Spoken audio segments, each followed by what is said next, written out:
I have sad news for you, and it really is sad. I'm not being satirical in any way. The next Democratic debate is going to be the worst one yet. And this is as bad as previous Democratic debates have been this election cycle. The next one, which is number 4 in the middle of this month, will be the worst one because the requirements to get into the debate aren't strict enough at this late stage in the game, just a couple of months from when voting will actually start in the Democratic primary. We have 12 people that have qualified for the 4th debate, and the entire debate is going to take place on one night. We are going to have 12 candidates on the stage at the same time. And I've told you before, 10 candidates on the stage times 2 nights for 20 total candidates. There are many problems there. You don't see all the candidates on the stage together, so you can't really evaluate them on the basis of how they all talk to each other. You had nights where Warren and Bernie were split up. You had nights where Biden was separated from other frontrunners. So that was a problem. And then at the same time, with 10 people on the stage each night, the level of depth was very low because you had 10 people competing for speaking time. So when the number of people who qualified for the 4th debate, which is on October 15th, hit 10 and then hit 11 and then hit 12, the immediate question was, are they going to do 2 debates with 6 people on each stage, which might actually allow for a little bit more depth, even if we are splitting up the candidates onto 2 stages? And the answer is no.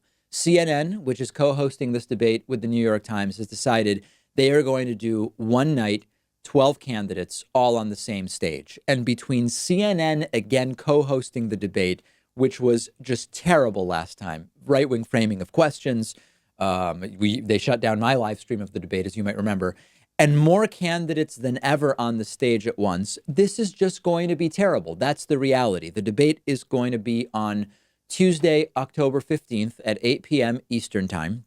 We will attempt live coverage, of course.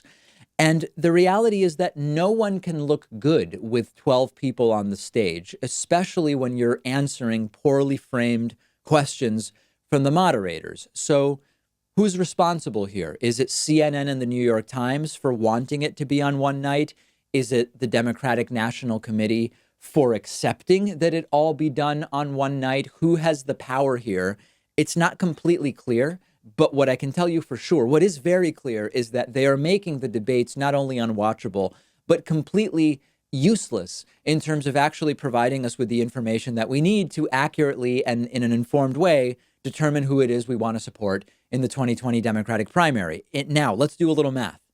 If with 12 candidates on stage, if the debate ran 3 hours with no commercials, that's 180 minutes, 12 candidates, that's 15 minutes per candidate. So that's already not great. Like if I'm going to decide who I'm supporting, I want to hear from them for more than just 15 minutes. But again, that's with no breaks, with no anything else. Remember that the last CNN debate started with some overly produced sports game-like introduction, opening statements from candidates, which I find completely useless, and a commercial break before the first question. It was 25 minutes into the scheduled start of the debate before the first question was asked. They also were scheduled for 3 hours, or maybe for 2, but in any case, they ended up 20 minutes shy of 3 hours. So you take away 25 minutes from the front, you take away 20 minutes from the end, and on that basis, each candidate gets a little over 11 minutes to speak. And then if we add in the fact that they are taking a couple commercial breaks throughout the entire thing, what you end up with 12 candidates on the stage, effectively in a, quote, 3-hour debate, is 10 minutes of speaking time per candidate. This is not how I want to pick a presidential candidate. It's embarrassingly bad. And then, of course, there's also the issue of the fact that with absolutely no chance of winning, you have candidates participating and taking away from important conversations that we could be having. I'll give you an example. Imagine if Bernie Sanders and Elizabeth Warren and Joe Biden could spend 45 minutes, just the 3 of them, talking about exactly how their healthcare plans would work.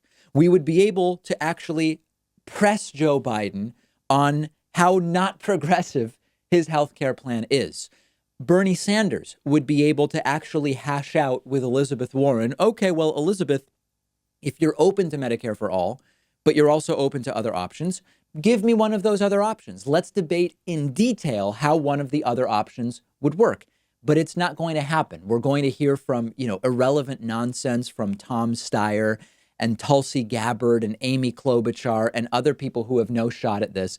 It's going to be terrible. I will be watching, of course, but it is not going to be a debate that will leave us drastically more informed, in depth about the positions of the candidates that actually have a shot at this thing. Mistakes all around. And unfortunately, the debates seem to be getting worse as we go, not better.